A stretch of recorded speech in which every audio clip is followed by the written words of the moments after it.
Quand est-ce que je me sens avec Dieu? Et bah quand je regarde sa création par exemple, quand je vois les arbres, les petites graines qui deviennent des grands arbres, c'est merveilleux et j'adore ça moi. La nature c'est vraiment s'approcher de Dieu. Je me sens vraiment proche de Dieu quand je chante pour lui, quand il fait super beau, c'est super cool. Et quand je suis avec mes amis, et il est avec nous tous les jours de notre vie.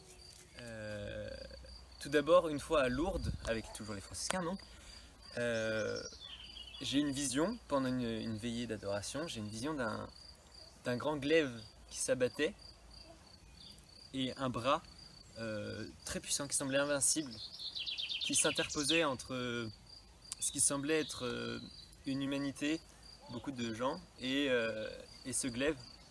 Et ce bras, quand il entre en contact du glaive, il explose vraiment en mille morceaux ce glaive.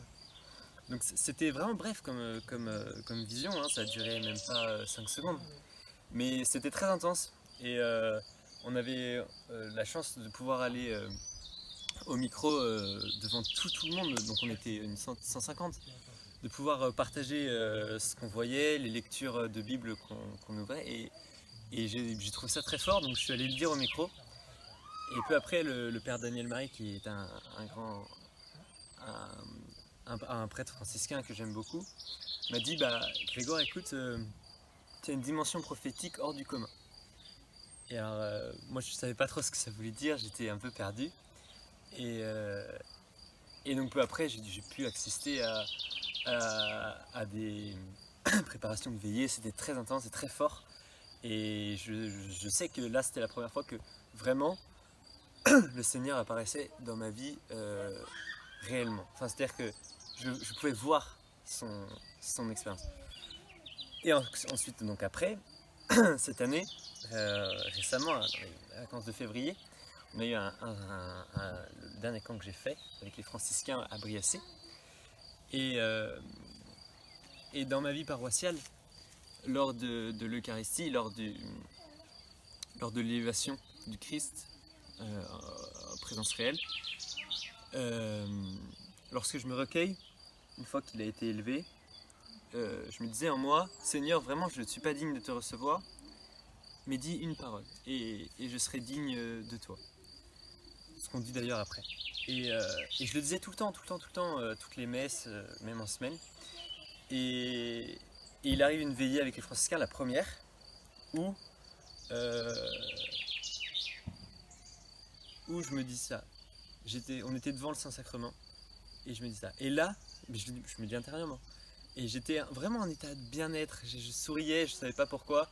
J'avais les mains écartées comme ça et je savais pas pourquoi. Et il y a une des sœurs qui est venue vers moi, qui m'a pris l'épaule et qui m'a chuchoté à l'oreille. Je sens en toi un grand manque de dignité. Alors que le Seigneur veut des grandes choses pour toi, il veut il veut que tu portes son étendard.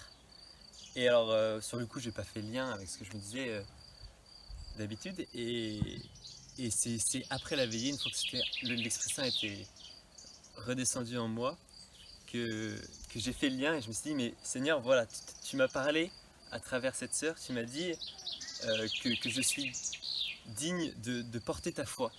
Et, euh, et ça a été une grande joie pour moi de me dire que bah ça y est, le Seigneur m'accepte. Et enfin, même si ça a toujours été le cas, je pense, mais il m'accepte et je peux répandre sa foi, je peux répandre euh, tout ce qu'il veut pour moi. Donc voilà, c'était ce que je voulais vous partager, mon expérience personnelle du Seigneur dans ma vie. Et j'espère que ça n'a pas été trop long. Qu'est-ce qui a soutenu ma foi pendant le confinement? Alors moi je dirais que ce qui m'a vraiment aidé c'est la prière familiale et notamment pendant la semaine sainte avec le vendredi saint on a fait un chemin de croix autour du lac et c'est vrai que c'était très intense de partager ça tous ensemble et également la veillée pascale on a fait un grand feu dans le jardin et ensuite on a lu les lectures, on a partagé l'évangile et on a prié ensemble en silence, on a chanté. Et j'ai trouvé que c'était vraiment fort de partager ça tous ensemble. Et je pense que ça m'a beaucoup aidée pendant ce confinement.